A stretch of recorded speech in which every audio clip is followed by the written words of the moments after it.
Gold, trusted gold buyers. మీరు తాకట్టు పెట్టిన బంగారాన్ని విడిపించి ఈ రోజు ఉన్న మార్కెట్ ధరకు కొనబడను.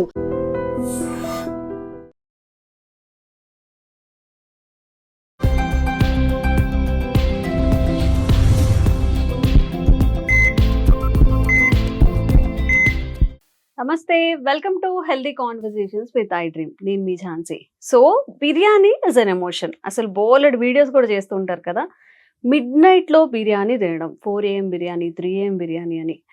దట్టు సాఫ్ట్వేర్స్ నైట్ షిఫ్ట్ చేస్తున్నప్పుడు కూడా చక్కగా ఒక బిర్యానీ ఆర్డర్ చేసుకొని, సాఫ్ట్ డ్రింక్స్ ఆర్డర్ చేసుకొని అలా సిప్కి తాగుతూ ఉంటారు కదా. But end of the day ఇది మన గట్ హెల్త్ మీద ఎంత ప్రభావం చూపిస్తుందో, లాంగ్ టర్మ్లో ఎన్ని ప్రాబ్లమ్స్ వస్తాయో మీకు తెలుసా? సో ఈరోజు డిస్కస్ చేద్దాము. ప్రస్తుతం అంతా ఉన్నారు ఎర్రారపు శ్రీమన్ నారాయణ గారు, సర్జికల్ గ్యాస్ట్రో ఎంట్రాలజిస్ట్. సో సార్తో మాట్లాడి ఒక క్లియర్ ఎక్స్ప్లెనేషన్ తెలుసుకునే ప్రయత్నం చేద్దాం. నమస్తే సార్. నమస్తే. సో ప్రతి ఒక్కరికి బిర్యానీ అనేది నిజంగా ఎమోషన్. మనకి పండగలున్నా, దావత్లున్నా, ఏం జరిగినా బిర్యానీ ఉండాల్సిందే. బిర్యానీ ఓకే, బట్ బిర్యానీతో పాటుగా కొంతమంది బిర్యానీ తింటూనే సాఫ్ట్ డ్రింక్స్ తాగుతూ ఉంటారు. ఒకవైపు బిర్యానీ, ఒకవైపు సాఫ్ట్ డ్రింక్స్. సో ఇది ఎలాంటి ఇష్యూస్ని క్రియేట్ చేస్తుంది మన స్టమక్లో? జనరల్గా అంటే మనం బిర్యానీ అనేది ఏంటంటే యాక్చువల్గా ఒక type of food with spices. Yes. So spices జనరల్గా మనం సపోజ్ ఇంట్లో చేసుకున్న బిర్యానీ సేమ్ స్పైసెస్ యూస్ చేసామనుకోండి, మీకు అంత హెవీగా అనిపించదు. అలా కాకుండా మనం సపోజ్ ఒక ఫంక్షన్కి వెళ్ళినో లేకపోతే ఒక రెస్టారెంట్లో వేసుకున్నప్పుడు అంటే తను లార్జ్ ప్రిపరేషన్లో అది టేస్టీగా ఉండాల్సి వస్తుంది. సో మనకి అందుకే చెప్తారు కదా, ఇంట్లో ఉన్న బిర్యానీ మీరు సేమ్ కుక్ తేజ వండించినా కూడా మీకు అంత టేస్టీ రాదు, అనిపించదు. సో వాళ్ళ ప్రిపరేషన్ సపరేట్ ఉంటుంది ఎప్పుడు కూడా, ఎందుకంటే ఆ టేస్ట్ కోసం. సో ఈ మనం ఎప్పుడు తింటున్నాము, సపోజ్ మనం బిర్యానీ బయట తిన్నాము, సో లంచ్ టైంలో తీసుకున్నప్పుడు మళ్ళీ మీకు అంత హెవీ అనిపించదు. మీరు ఆర్డ్ టైమింగ్స్ లో తీసుకుంటున్నాం అనుకోండి సపోజ్, అట్లా కాకుండా రిపీటెడ్ గా అదే పనిగా ఆఫర్ ఇచ్చారనో, ఇప్పుడు వచ్చిన మన ప్లాట్ఫామ్స్ ఉన్నాయి కదా, ready to give the platforms లాగా, వాళ్ళు వచ్చిన దగ్గర నుంచి ఏంటంటే మనము నెంబర్ ఆఫ్ బిర్యానీస్ తినడం ఎక్కువైపోయింది, బయట తినడం ఎక్కువైపోయింది. బయట ఫుడ్ మేము జనరల్ గా పేషెంట్స్ అడుగుతాం, మీరు బయట ఫుడ్ తింటారా అంటే, లేదండి ఆర్డర్ చేసుకుని ఇంట్లోనే తింటామంటాడు. అతని ఉద్దేశంలో అది ఇంట్లో తింటాం అనమాట, ఇంటి ఫుడ్ తినడం లాగా. ఇప్పుడు అంటే అంత కామన్ అయిపోయింది అనమాట మీనింగ్ యాక్చువల్. సో ఇప్పుడు మనం బిర్యానీ సపోజ్ బయట బిర్యానీ తీసుకున్నాము, టేస్టీగా ఉండాలి, ఆబ్వియస్లీ తను యాడ్ చేస్తాడు, ఆయిల్స్ యాడ్ చేయాలి, డబుల్ మసాలా, స్పైసెస్ యాడ్ చేయాలి, అన్ని యాడ్ చేస్తాడు. డబుల్ మసాలా ఇప్పుడు మనం మామూలుగా స్పెసిఫిక్ ఆర్డర్ చెప్పేటప్పుడు కూడా డబుల్ మసాలా అని చెప్పిస్తాం, ఎందుకంటే అది బయట తింటున్నాం కాబట్టి ఒక్క పీస్ కూడా మిగలకుండా తినడాలన్న ఒక యావిగేషన్ తో వెళ్తాం. చాలా బాగుండాలి, టేస్టీగా ఉండాలి. ఇంకోటి ఇంట్లో అనుకోండి ఎట్లాగో మనం ఫ్రిడ్జ్ లో పెట్టుకోవడమో మనదే కాబట్టి ఉంటుంది. బయటకు వచ్చేటప్పటికి బయట బిర్యానీ అనేటప్పటికి ఏంటంటే ఉన్నది ఎంతైనా మనకు అవసరం ఉన్నా లేకపోయినా మొత్తం తినేస్తాం. సో మీరు క్వాంటిటీ ఎక్కువ తింటున్నారు. సెకండ్ థింగ్ ఏంటంటే అడల్ట్రేషన్ ఫుడ్ టైప్ అని. థర్డ్ కలర్స్ అన్ని యాడ్ చేస్తాడు, స్పైసెస్ ఎక్కువ ఉంటుంది, స్పైసీ ఎక్కువ ఉంటుంది. నెక్స్ట్ ఏంటంటే ఆయిల్, మీరు మన ఇంట్లో యూస్ చేసిన ఆయిల్ ని బిర్యానీ అతను కూడా యూస్ చేసి చేయాలంటే అతనికి వర్కౌట్ అవ్వదు. ఇంకోటి ఏంటంటే అంత టేస్ట్ రాదు, యూస్ చేసిన ఆయిల్ యూస్ చేస్తేనే టేస్ట్ పెరుగుతుంది అతనికి యాక్చువల్గా. థర్డ్ ఏంటంటే మేము జనరల్ గా అబ్జర్వ్ చేసేది ఏంటి అంటే, కొన్ని సెంటర్స్ లో బిర్యానీ అనేది చాలా టేస్ట్ ఉంటది, అందరికి దానికే వెళ్తుంటారు అని. ప్రిఫరబుల్లీ చాలా మంది ఏం చేస్తారు, నేను మనం వేరే వాళ్ళని అడిగితే చెప్తారు కదా, ఫ్రెండ్స్ వాళ్ళు చెప్తుంటే, యానిమల్ కి సంబంధించిన ఫ్యాట్ ఏదైతే చికెన్ మటన్ యూస్ చేసిన తర్వాత ఆ ఫ్యాట్ ని బిర్యానీ క్లోజ్ చేసే టైంలో వాళ్ళు they will spread on it. So మీకు యానిమల్ ఫ్యాట్ కి సంబంధించిన ఆయిల్ బిర్యానీలోకి వచ్చి that will be give the more taste. నిజమో నాకు తెలియదు, జనరల్ గా టేస్టీ బిర్యానీస్ ఎక్కువ వాడ్స్ యూస్ చేయడానికి యానిమల్ ఫ్యాట్ ని they will use it. Actually animal fat అంటే ఇప్పుడు ఏదైనా ఎముకల నుంచి తీస్తారు అంటారు, అలాంటివా? కాదు, సపోజ్ మనం గోట్ కానీ ఉన్నాయి అనుకోండి, పైన మజిల్ యూస్ చేస్తాము, దాని మీద ఫ్యాట్ ఉంటది కదా, ఆ ఫ్యాట్ ని లేకపోతే చికెన్ లో ఉండాల్సిన ఫ్యాట్ ని they will spread on the last biryani అయిపోయి కొంచెం మనం ఎలా అయితే చేయాలి కదా, ఇలా గార్నిష్ చేస్తాము, దానికి వాళ్ళు కొంచెం చేస్తే దట్ టేస్ట్ బాగుంటది అనే ఉద్దేశంతో యాక్చువల్ గా చేస్తారు. బట్ అది హెల్త్ కి మంచిది, వెరీ డేంజరస్ కదా మేడం. మీరు లైక్ యానిమల్ ఫ్యాట్ నుంచి తీసిన ఆయిల్ అనమాట అది యాక్చువల్ గా. సో టేస్టీగా ఉంటది. Adult biryani as a such is a good food.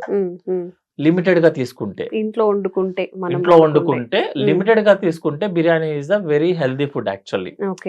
ఎందుకని అంటే దాంట్లో వాడిన స్పైసెస్ మ్యామ్, ఓకే దాంట్లో వాడిన spices is anti cancer agents అంటాము, యాంటీ ఇన్ఫ్లమేటరీ ఏజెంట్స్ అన్నమాట. సో దాంట్లో వాడిన spices, biryani is the very healthy food యాక్చువల్గా. అలాగే వచ్చింది, అంతేగాని బ్యాడ్ ఫుడ్ అయితే మనం ఎందుకు తీసుకొస్తారు మన వాళ్ళ. కానీ దాన్ని అడల్టరేట్ చేయడం వల్ల వచ్చిన ప్రాబ్లం ఇది. ఫస్ట్ థింగ్ అంటే అమౌంట్, మీరు ఎక్కువ అమౌంట్ తీసుకోవడం. సెకండ్, నేను చాలా మంది అబ్జర్వ్ చేసేది ఏంటంటే, పార్టీ ఉంది అంటే చాలా టైం ఫాస్టింగ్ ఉంటారు, ఎక్కువ తినొచ్చు అన్న ఉద్దేశం. ఊరికే కామెడీగా చెప్పిన, బట్ బిర్యానీ ప్లాన్ చేసుకున్నప్పుడు వాడు ఒక మీల్ ని స్కిప్ చేస్తాడు యాక్చువల్. సో మీరు ఫాస్టింగ్ లో ఉన్నప్పుడు బిర్యానీ తినేస్తున్నాం, సో ఇంకా ఎక్కువ డ్యామేజ్ జరగడానికి ఛాన్సెస్ ఉంటుంది. ఇంకోటి ఏంటంటే, ఇప్పుడు మీరు అన్నట్టు మిడ్ నైట్ 4 o'clock 3 o'clock ఇంతకుముందు మనకి 11 o'clock క్లోజ్. ఇప్పుడు స్పెషల్ పర్మిషన్స్ తీసుకొని ఎప్పుడైనా 24 hours. మన హైదరాబాద్ అయితే గ్యారంటీ దొరుకుతుంది, మీరు ఎక్కడికి వెళ్ళినా మంచి మంచి సెంటర్స్ లోనే బిర్యానీ దొరుకుతుంది. సో లేట్ గా తింటున్నాం అంటే అర్థం ఏంటంటే, మనం ఆ టైంలో ఆల్రెడీ అవేక్ ఉన్నాము, మీ స్ట్రెస్ లెవెల్స్ ఎక్కువ ఉంటాయి, నిద్ర లేకుండా ఉన్నారు మీరు, మీ స్ట్రెస్ లెవెల్స్ ఆల్రెడీ హైలో ఉంటాయి, మీకు ఆల్రెడీ యాసిడ్స్ లెవెల్స్ పెరిగిపోతూ ఉంటది, యాసిడ్స్ అన్ని మనం pancreatic juice, liver juice already ఎక్కువ ఉంటాయి. మీరు అదే టైంలో బిర్యానీ తిని ఇంకా ఎక్కువ డ్యామేజ్ చేస్తాం అనమాట. అంటే ఎక్కువ ఫుడ్ తీసుకుంటాము, ఆయిల్ ఉంటుంది, అదే టైంలో మనకి నిద్ర ఉండదు, ఇవన్నీ మిక్స్ అవుతాయి. మూడోది ఏంటంటే, ఆ టైంలో తినేది వితౌట్ సాఫ్ట్ డ్రింక్స్ కుదరదు యాక్చువల్గా. జనరల్ గా సాఫ్ట్ డ్రింక్స్ యాడ్ అయిపోతాయి. సాఫ్ట్ డ్రింక్స్ ఏదైనా సరే మన కార్బోనేటెడ్ డ్రింక్స్ కి యాసిడ్ లెవెల్స్ పెరుగుతాయి, షుగర్స్ ఎక్కువ ఉంటది, అది ఆల్రెడీ అడల్టరేటెడ్ ఫుడ్, అదేమి సేఫెస్ట్ ఫుడ్ కాదు. ఇవన్నీ మిక్స్ అవడం వల్ల ఎక్కువ డ్యామేజ్ అవుతుంది. అండ్ ఇంకొక ఎడిషన్ సార్, ఇప్పుడు చాలా మంది ఆల్కహాల్ కూడా తీసుకుంటూ ఉంటారు కదా తినేటప్పుడు. సో ఆల్కహాల్ బెటరా అంటే ఫుడ్ తీసుకునేటప్పుడు ఏది బెటర్ కాదు, బట్ ఈ రెండిట్లో కంపేర్ చేస్తే ఏది మోస్ట్ డేంజరస్ అంటారు? జనరల్ గా ఒక సపోజ్ 100 ml to 100 ml మీరు కంపేర్ చేస్తే సాఫ్ట్ డ్రింకే డేంజర్ మేడం యాక్చువల్గా. సాఫ్ట్ డ్రింకే డేంజర్, ఎక్కువ డేంజర్ చేస్తుంది. లాంగ్ టర్మ్ సైడ్ ఎఫెక్ట్ కలిగించేది లివర్. ఒక ప్రొడక్ట్ స్మోక్ చేశారు అనుకోండి మేడం, మీరు మామూలుగా జనరల్ గా హెయిర్ నుంచి టో వరకు ఏ ఆర్గాన్ అయినా డ్యామేజ్ చేస్తుంది స్మోకింగ్. సపోజ్ ఆల్కహాల్ తీసుకున్నాం అనుకోండి మేడం, జనరల్ గా డ్యామేజ్ చేసేది లివర్, ప్యాంక్రియాస్, జనరల్ గా మిగతా ఆర్గాన్స్ ఇన్వాల్వ్ చేయదు. మీరు సాఫ్ట్ డ్రింక్స్ తీసుకున్నారు అనుకున్నాను, మీకు షుగర్ లెవెల్స్ ఈజీగా పెరుగుతాయి. Sugar is the more danger actual. అంటే తీసుకున్నంత వరకు హ్యాపీ, ఎక్కువ తీసుకుంటే ఎక్కువ డ్యామేజ్ చేస్తుంది. అదే టైంలో ఏంటంటే అది carbonated drinks, so acid levels పెరుగుతాయి. సో ఒక పర్టికులర్ గా ఒక డిసీజ్ బేస్ చూసుకుంటున్నప్పుడు కంపేర్ చేయలేము మనం డైరెక్ట్ గా.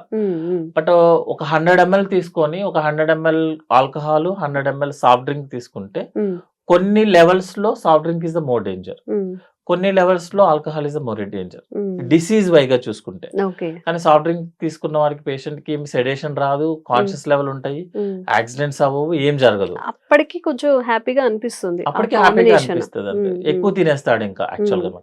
So ML to ML compare చేసుకుంటున్నప్పుడు soft drink is the more danger. ఇప్పుడు మీరు ఏదైనా ఆ షుగర్స్ ని బ్రేక్ చేయడానికి ఇంకా ఎక్కువగా వర్క్ చేయాల్సి వస్తుందా? ఇంకా ఎక్కువ వర్క్ చేసుకోవాల్సి వస్తుంది. కాకపోతే ఈజీ అబ్జర్బుల్ షుగర్ మేడం అది. ఇట్స్ మీరు కంపెనీస్ లో చూసుకుంటే sugars they will add like anything, అది లేకపోతే టేస్ట్ రాదు యాక్చువల్గా. మీరు సోడా, చాలా మంది ఏం చేస్తున్నారంటే ఈ మధ్య సోడా తాగుతున్నారు యాక్చువల్గా. సోడాలో కూడా మీకు కార్బోనేటెడ్ డ్రింక్, అది కూడా మినిమం లేకుండా ఎవరు షుగర్స్ రావద్దు కదా. సో సాఫ్ట్ డ్రింక్స్ ఏంటంటే మోర్ షుగర్స్ అబ్జర్వ్ అయిపోతుంది, మీరు వర్కౌట్ చేసిన తర్వాత పెద్ద యూజ్ ఏమి ఉండదు. చాలా మంది అదే చెప్తుంటారు, ఉన్నది ఎందుకు తినడానికే కదా, తింటాను వర్కౌట్ చేస్తాను అని చెప్పి. జనరల్ గా ఉన్నది ఎందుకు తినడానికంటే మొత్తం తినుకుంటా వెళ్తే మోర్ డేంజర్ మేడం. యాక్చువల్గా is slow poisoning, food is slow poisoning. మనం ఎలా అవసరమైతే అలా తింటే కరెక్ట్ యాక్చువల్ గా. ఇంకోటి ఏంటంటే తిన్న తర్వాత వర్కౌట్ కాదు మేడం యాక్చువల్ గా. మీరు సపోజ్ ఈ రోజు బాగా వర్క్ చేశారు, వర్క్ చేసిన తర్వాత తినొచ్చు, మీరు ఆకలి మీద ఉంటారు, అది అరిగిపోతుంది. మీరు మొత్తం తినేసిన తర్వాత నేను వర్కౌట్ చేస్తానంటే ఆల్రెడీ అది డైజెస్ట్ అయిపోయి దాని పని అయిపోయింది. మీరు నెక్స్ట్ రోజు మార్నింగ్ కూర్చొని అవి కరిగిస్తానంటే కుదరదు యాక్చువల్. అంటే యూజ్ ఉండదా దాని వల్ల? ఈ రోజు నైట్ నేను తినేసాను, ఫుల్ గా తినేసాను, లేదా డే అంతా తినేసాను, నెక్స్ట్ డే వెళ్ళి నేను జిమ్ లో వర్కౌట్ చేస్తాను అంటే అదేమి? జనరల్ గా ఈ రోజు తిన్నది అరిగిపోతుంది మేడం, బట్ ఈ రోజు తిన్నది మీరు అరిగించాలంటే 15 రోజులు పడుతుంది. 15 రోజులు పడుతుంది అంతే కదా, ఆల్రెడీ లోపలికి వెళ్ళిపోయింది మేడం. మీరు దాన్ని బయట తీయాలి కదా, బయట తీయాలంటే ఇట్ విల్ టేక్ టైం. అంతేగా, అందుకనే ఈజీగా ఫుడ్ వెళ్ళిపోతుంది, కానీ దాన్ని బయట తీయడానికి టైం పడుతుంది. అందుకే చెప్తాం కదా మీకు, టమ్మీ అంటే పొట్ట పెరగడంకి షార్ట్ టర్మ్ లో పొట్ట పెరుగుద్ది, తగ్గించాలంటే సంవత్సరాలు పడుతుంది. సో ఏంటంటే మనం జనరల్ ఏంటంటే కొంతమంది ఇంకా తెలివైన వాళ్ళు ఉంటారు, Hmm. ఆల్కహాల్ తీసుకునే ముందే గ్యాస్ టాబ్లెట్ వేసేసుకొని ఆల్కహాల్ తాగేస్తారు. ఎక్కువ ఫుడ్ తినే ముందే టాబ్లెట్ డైజెషన్ టాబ్లెట్స్ వేసుకోవడం. డైజెషన్ Yes, టాబ్లెట్లు, డైజెషన్ yes. టాబ్లెట్లు అన్ని వేసేస్తాం అన్నమాట. Hmm, సో ఈ అర్ధరాత్రి తినడాలు, ఎక్కువ లైక్ మండీలో వెళ్ళి తినడాలు, hmm, ఇవన్నీ ఏంటంటే ఎప్పుడో ఒకసారి జస్ట్ ఫర్ ఫన్ కోసము. మనము కూడా ప్రతిరోజు పొద్దున ఆఫీస్కి వెళ్ళి సాయంత్రం ఇంటికి వచ్చి ఒక బోరింగ్ లైఫ్, hmm, hmm. దాని నుంచి ఏదో 1-2 సార్లు చీట్ చేయడం లాగో లేకపోతే స్కిప్ చేయడం లాగో తప్పలేదు కానీ, Hmm. ఇక అదే హైదరాబాద్ వచ్చాం కదా, ఒక 10 బిర్యానీలు తినేసి తినేసేద్దాం. మనం దాని గురించి రివ్యూలు ఇచ్చేసి ఇస్తే, అందరికి రివ్యూలు ఇస్తే Hmm. That is a very danger యాక్చువల్గా. Okay. అంటే దాంతో యాడ్ చేసి సాఫ్ట్ డ్రింక్స్ కానీ, Hmm. ఆల్కహాల్ తీసుకోవడం, మళ్ళీ స్మోకింగ్, ఇవన్నీ ఏంటంటే Hmm. ఒకటి యాడ్ అవ్వకుంటూ వెళ్ళి మోర్ డేంజర్ చేస్తుంది Hmm, యాక్చువల్గా. hmm. ఇప్పుడు ఒక పర్సన్ 20 to 25 30 లోపు ఉన్నారనుకోండి, తనకి బ్యాడ్ హ్యాబిట్స్ అన్నీ ఉన్నాయి, ఆల్కహాల్ కానీ స్మోకింగ్ కానీ ఎక్కువ ఎప్పుడంటే అప్పుడు తినడం. ఈ పర్సన్కి డేంజర్స్ అంటే తనకి హెల్త్ పాడవడంలో ఎక్కువ ఛాన్సెస్ ఉంటాయా? ఒక 40 ఇయర్స్ ఉన్నప్పుడు ఈ కేసెస్ అనేవి ఇంకా సివియర్ అవుతాయా? ఎట్లా? జనరల్ గా మేము ఏం చెప్తామంటే, సిగరెట్స్ యాక్చువల్ గా మీరు బ్యాడ్ హ్యాబిట్స్ అన్నారు, ఇప్పుడు అది రెగ్యులర్ హ్యాబిట్స్ అయిపోయాయి. అదో Smoking- కల్చర్ అయిపోయింది అది అందరిలో. రెగ్యులర్ హ్యాబిట్స్, అవి లేకపోతే మనల్ని తేడాగా చూస్తారు యాక్చువల్ గా, లైక్ మీ అన్నమాట. Oh. అదేం Okay. చేస్తారంటే, మనం సపోజ్ ఒక పేషెంట్ సిగరెట్స్ తాగుతున్నారు అనుకోండి madam, how many pack years అని అడుగుతాం అనమాట. హౌ మెనీ ప్యాకెట్ అంటే Hmm. మీరు ప్రతిరోజు ఎన్ని సిగరెట్స్ తాగుతారు, అలాగా ఎన్ని సంవత్సరాల నుంచి తాగుతున్నారు. Hmm, మనం నెంబర్ ఆఫ్ ఇయర్స్ పెరిగే కొద్దీ అతనికి డ్యామేజ్ ఎక్కువ అవుతుంది. hmm, సపోజ్ మీరు ఆల్కహాల్ తీసుకున్నారు అనుకోండి, ఎన్ని రోజులు తీసుకుంటున్నారు, అకేషనల్ గా అడుగు. First question is, Hmm. మీరు అప్పుడప్పుడు తాగుతారా, రెగ్యులర్ గా తాగుతారా? hmm, లేదండి మేము రెగ్యులర్ అన్నారనుకోండి, మీకు Hmm. రిస్క్ ఎక్కువ ఉంటుంది అనమాట. hmm, hmm, అట్లా కాదు, అకేషనల్ అన్నారనుకోండి, రిస్క్ తగ్గుతుంది కానీ జీరో అవ్వదు మేడం ఎప్పుడు కూడా. hmm. So number of years పెరిగే కొద్దీ అతనికి రిస్క్ ఎక్కువ ఉంటుంది. Okay. ఎందుకంటే బాడీ, ఇప్పుడు సపోజ్ మనం స్మోక్ చేస్తాం అనుకోండి, Hmm, మనకి రెస్పిరేషన్ సిస్టమ్ లో ఉన్న layer hmm, every third day regenerate అవుతుంది. hmm.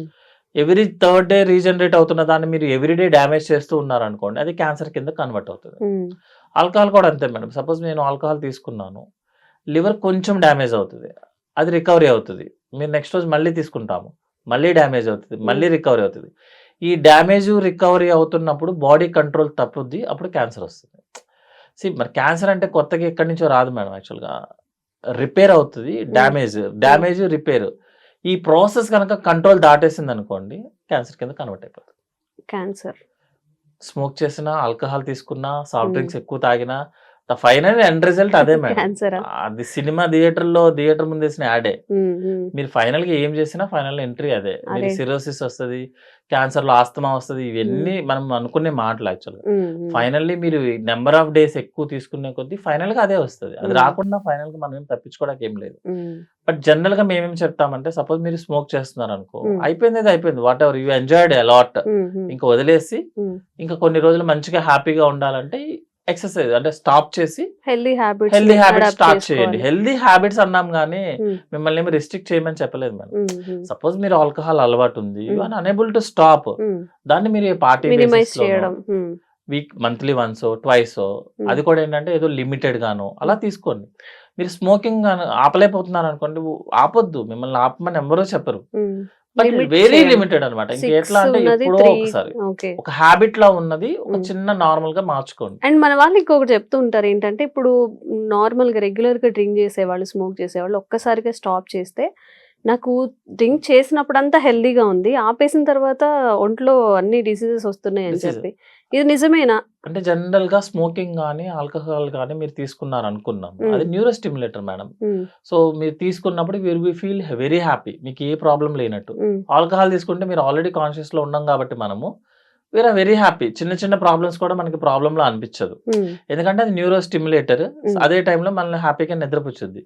మీరు సడన్ గా స్టాప్ చేశారనుకోండి, అంటే రోజు కాఫ్ సిరప్, సపోజ్ మీరు ఒక స్టిమ్యులస్ లేదు, మీకు రోజు మీకు ఒక స్టిమ్యులస్ ఉండాలి, ఈ రోజు లేదు, సో మీకు ఆల్రెడీ పాత ప్రాబ్లమ్స్ అన్ని బయటకు వస్తుంది.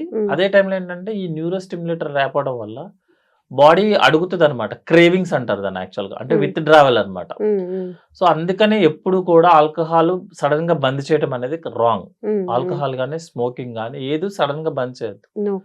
చేయకుండా ఏంటంటే రెగ్యులర్ గా వీక్లీ కొంచెం రోజులు స్కిప్ చేయడము, మంత్లీ స్కిప్ చేయడము, తర్వాత డైరెక్ట్ గా ఇయర్లీ ఆపేస్తాం. అలా ఆపకుండా మీరు సడన్ గా చేస్తే మళ్ళీ సైకాట్రిస్ట్ ని కలవాల్సి వస్తుంది. ఓకే. క్రేవింగ్స్ వస్తాయి, విత్డ్రావల్ సింటమ్స్ వస్తాయి. అందుకని జనరల్ గా ఏం చేస్తారంటే ఆపదాం అనుకున్నవాడు మెల్లగా ఆపుతాడు, ఆపకాకుండా మళ్ళీ స్టార్ట్ చేద్దాం అనుకున్నవాడు 10 రోజులు ఆపంగానే మనకి కంప్లైంట్లు స్టార్ట్ అవుతాయి. స్టార్ట్ అవుతుంది. మన ఇంట్లో వాళ్ళే అడుగుతారు సర్లే బాబు కొంచెం తీసుకోవాలి.